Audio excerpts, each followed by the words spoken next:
¿Puede un país entero liberarse del terror de las pandillas en cuestión de meses? ¿Hasta dónde puede llegar un gobierno para retomar el control absoluto de sus calles?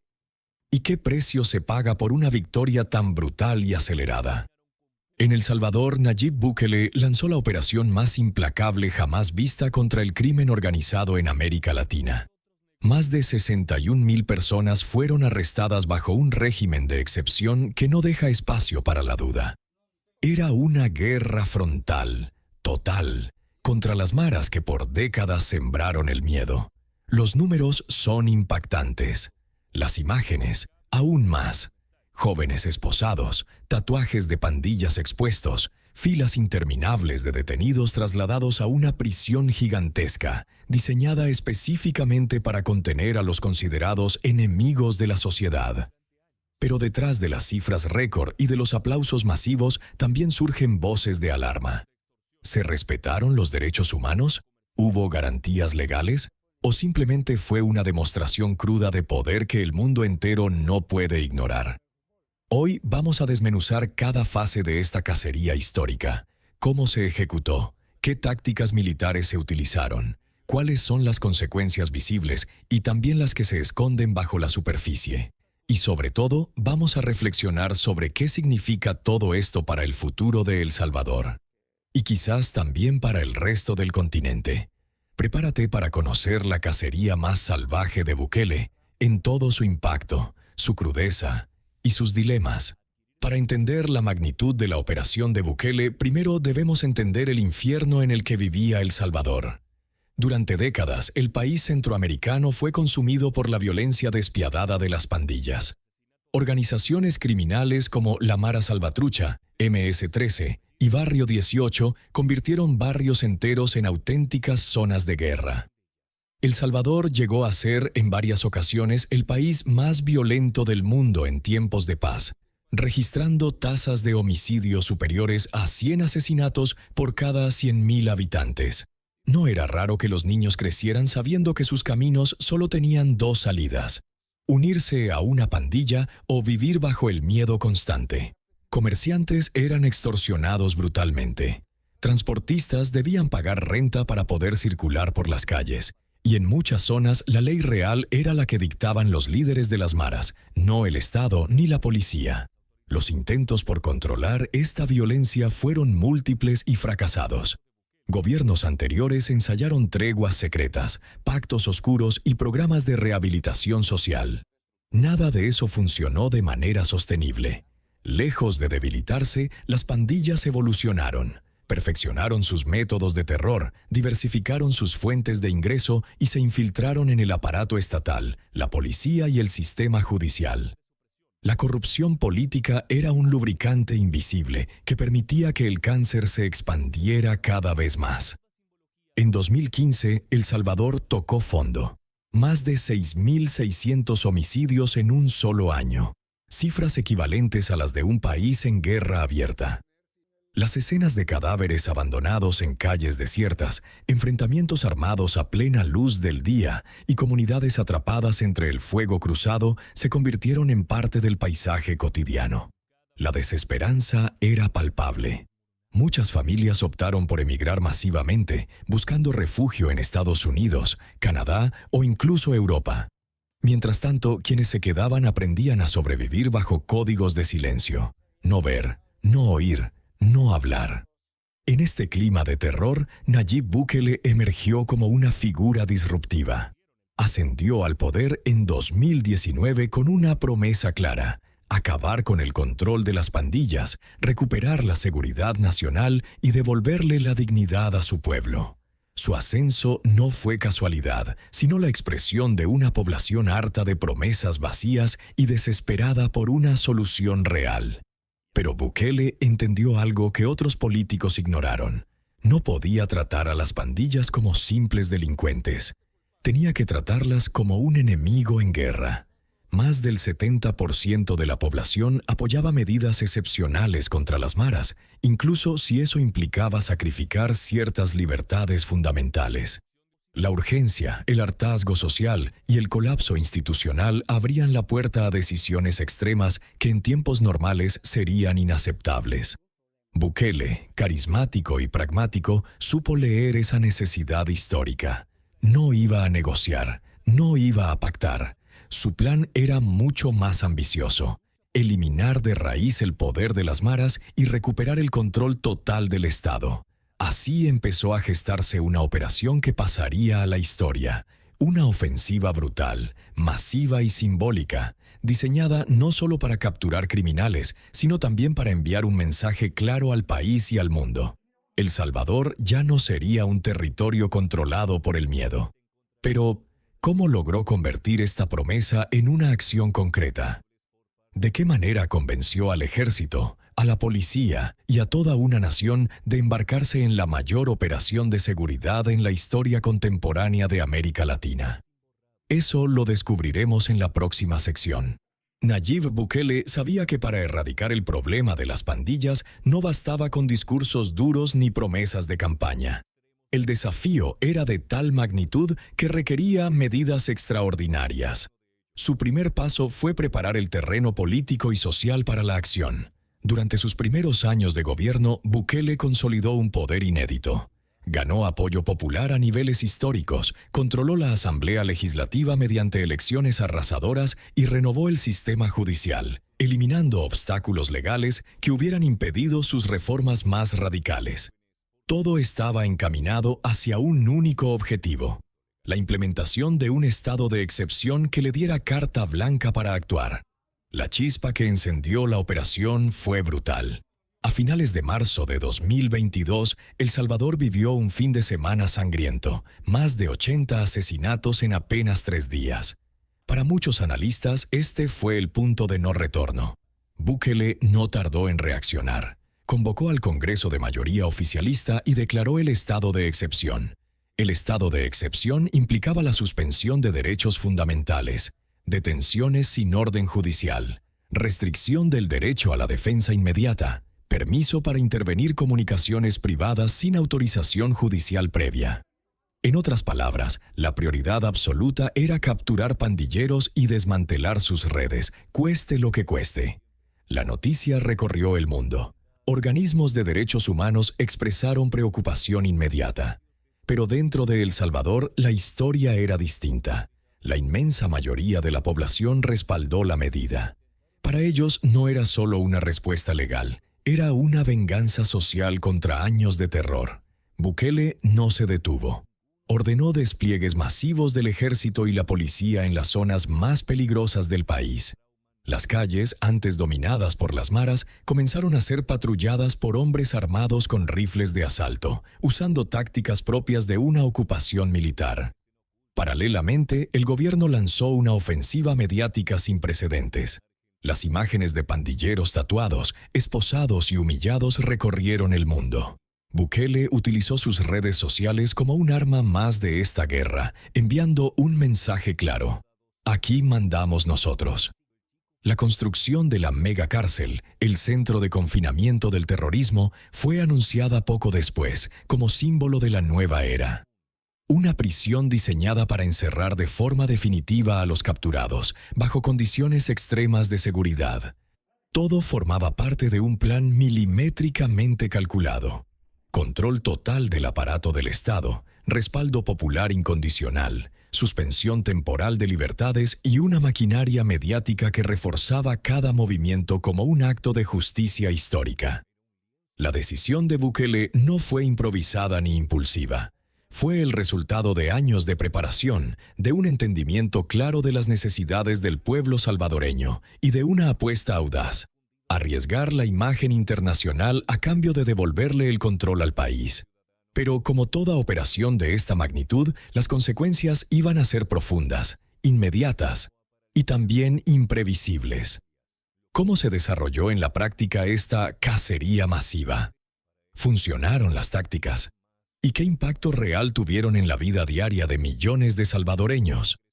Eso es lo que exploraremos en la próxima sección. Una vez declarado el estado de excepción, Nayib Bukele puso en marcha una de las operaciones de seguridad más ambiciosas y radicales de toda América Latina. La estrategia no dejaba espacio para interpretaciones.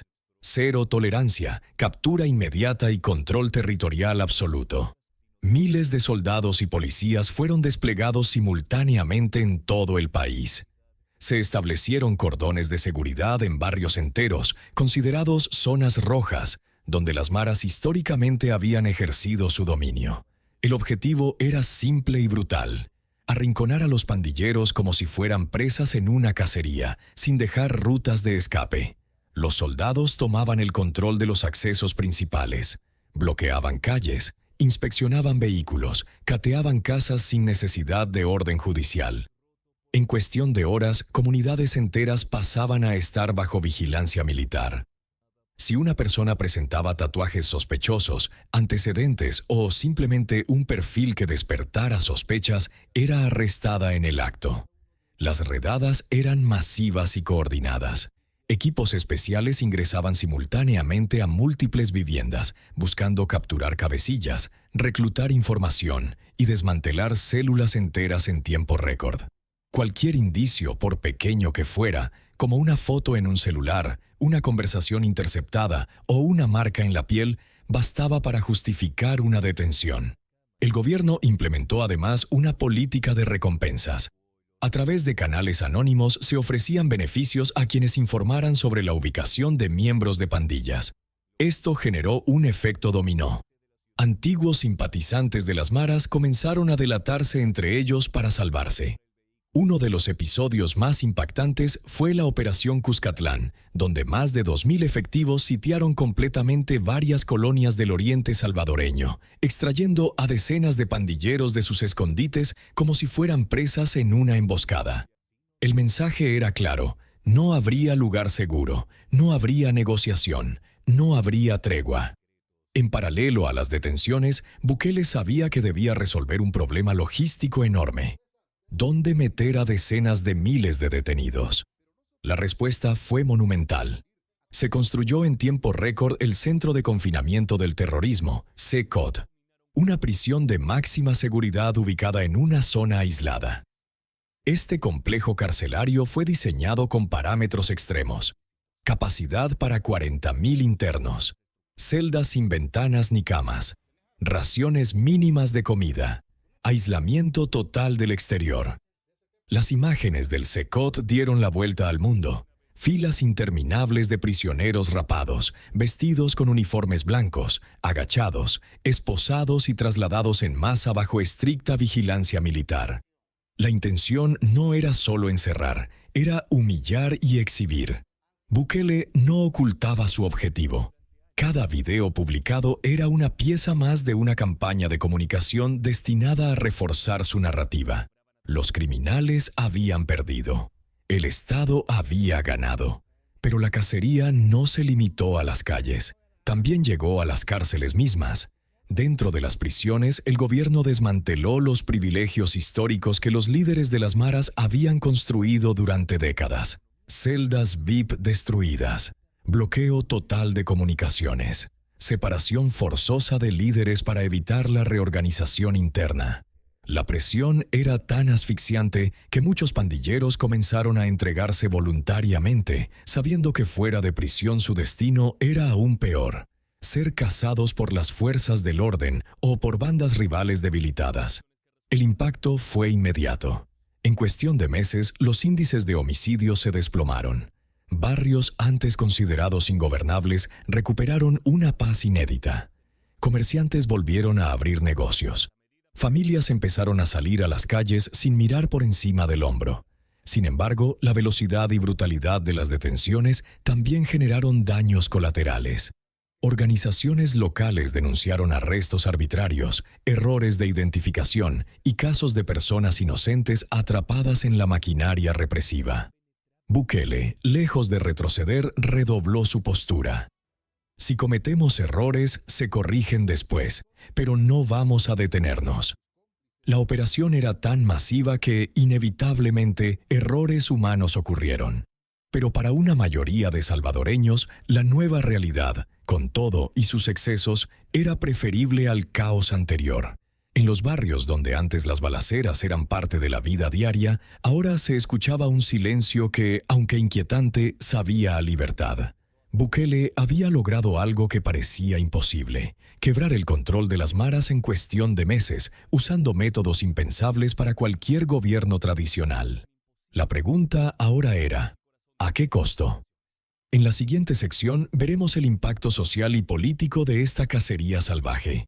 ¿Se ganó la paz o simplemente se silenció temporalmente el problema? La cacería masiva contra las pandillas no tardó en transformar radicalmente la vida cotidiana en El Salvador.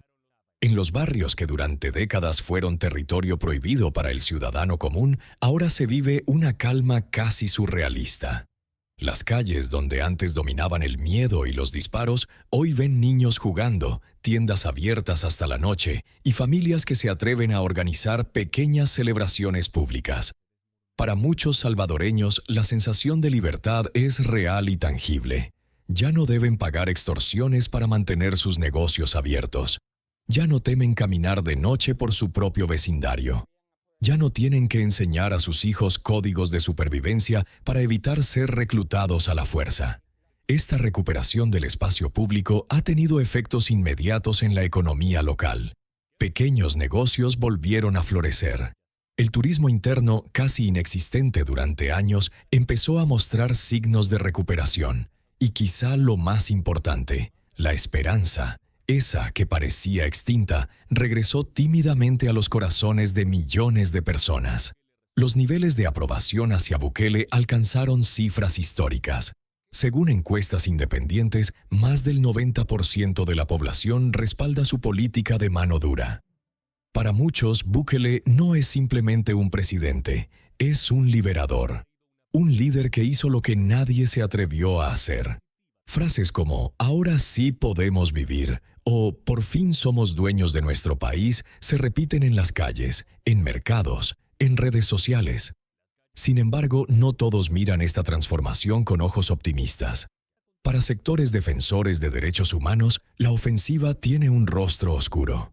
Numerosos informes reportan casos de detenciones arbitrarias, desapariciones forzadas y condiciones carcelarias extremas. Familias enteras han denunciado que sus hijos fueron arrestados simplemente por vivir en zonas marginales o por tener tatuajes, sin ninguna relación real con pandillas. El miedo no ha desaparecido del todo, simplemente ha cambiado de forma. Antes era el miedo a las maras. Ahora, en algunos sectores existe el miedo al Estado mismo.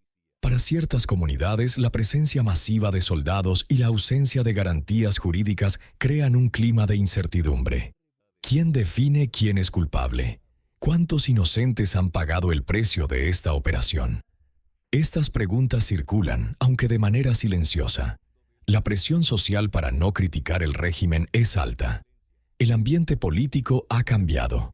En la nueva narrativa nacional, cuestionar el enfoque de Bukele es, para muchos, equivalente a defender a los criminales. Además, la experiencia histórica enseña que todo exceso de poder tiende a generar abusos si no existen contrapesos. ¿Se está construyendo una paz verdadera, basada en justicia y derechos? ¿O solo una calma impuesta por la fuerza? A pesar de todo, los números son claros. La tasa de homicidios en El Salvador cayó a niveles históricos. Según datos oficiales, el país pasó de ser uno de los más violentos del mundo a registrar cifras comparables a las de naciones desarrolladas. Este dato, para la mayoría, basta para justificar cualquier costo. Pero la historia no termina aquí. La transformación de El Salvador abre un debate más profundo. ¿Puede un país recuperar la seguridad sacrificando parcialmente su democracia? ¿Y cuánto tiempo puede sostenerse una estrategia basada en el uso intensivo de la fuerza? La respuesta a estas preguntas definirá no solo el futuro de El Salvador, sino también el de otros países que observan con atención el modelo Bukele. La realidad actual es clara. Para millones de salvadoreños hoy se puede vivir, trabajar y soñar en un país que estuvo al borde del colapso. El problema ahora será garantizar que esa nueva normalidad sea sostenible en el tiempo, sin caer en los errores del pasado. Y mientras tanto, el mundo entero observa, dividido entre la admiración y la alarma. En la próxima sección analizaremos precisamente eso. Las críticas y controversias internacionales que esta estrategia ha desatado. El impacto de la guerra contra las pandillas no se limitó a El Salvador. La comunidad internacional observó con atención y con creciente preocupación.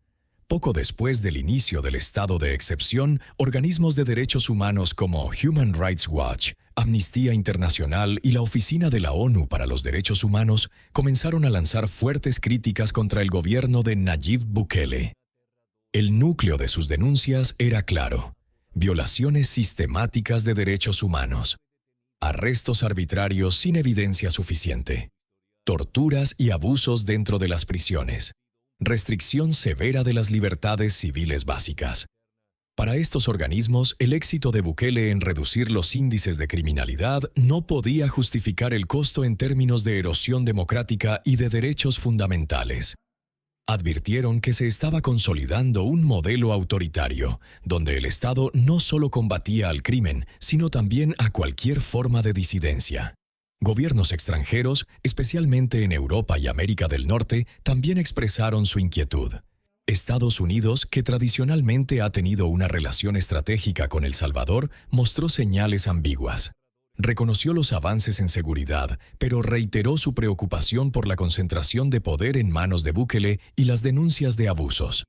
La comunidad europea fue más severa, advirtiendo que El Salvador estaba socavando seriamente las bases del Estado de Derecho. En foros internacionales surgió un debate que aún hoy divide opiniones. ¿Bukele es un héroe que salvó a su país del abismo o un dictador en formación que aprovechó el miedo colectivo para perpetuar su poder? Para sus defensores, los resultados son incontestables. Las tasas de homicidio desplomadas, la recuperación de los espacios públicos, la revitalización económica en zonas antes abandonadas. Según esta visión, Bukele no rompió la democracia, la adaptó a una situación extraordinaria. La prioridad era la vida, y protegerla justificaba medidas extraordinarias. Pero para sus críticos, las señales de alarma son demasiado claras para ser ignoradas. Acusan a Bukele de utilizar la popularidad ganada por la guerra contra las maras como excusa para debilitar a la oposición política, controlar los medios de comunicación y perpetuar su control sobre el sistema judicial. Advierten que un país que normaliza la suspensión indefinida de derechos puede terminar atrapado en una espiral autoritaria difícil de revertir. Además, varios analistas alertan sobre un riesgo estructural. Si el modelo depende exclusivamente de la represión masiva, ¿qué ocurrirá cuando esa presión disminuya? ¿Se habrán solucionado las causas profundas del problema? Pobreza, exclusión social, falta de oportunidades, ¿o simplemente se habrá contenido el síntoma por un tiempo? A nivel regional, otros países están observando de cerca el modelo Bukele. Líderes en América Latina, enfrentados a sus propios problemas de criminalidad, ven en El Salvador una posible hoja de ruta, o una advertencia sobre los peligros de sacrificar la democracia en nombre de la seguridad. La imagen de Bukele en el exterior, por tanto, oscila entre dos extremos: el de un revolucionario valiente o el de un autócrata moderno. El tiempo dirá cuál de las dos caras prevalecerá. Lo cierto es que, a corto plazo, la estrategia de Bukele ha reconfigurado no solo El Salvador, sino también el debate global sobre cómo enfrentar al crimen organizado en contextos donde el Estado tradicionalmente ha sido débil o ineficaz. Y mientras unos aplauden la valentía del presidente salvadoreño, otros advierten: el precio de la seguridad no puede ser la pérdida de la libertad. En la próxima y última sección cerraremos este análisis reflexionando sobre las lecciones, las incógnitas y los caminos futuros para El Salvador. La cacería más salvaje de Nayib Bukele cambió para siempre la historia de El Salvador. En cuestión de meses, un país sumido en el miedo logró recuperar sus calles, sus plazas y su dignidad. Miles de vidas salvadas, miles de esperanzas renacidas. Pero también surgieron nuevas preguntas. ¿Puede construirse un futuro sostenible basado en el poder absoluto?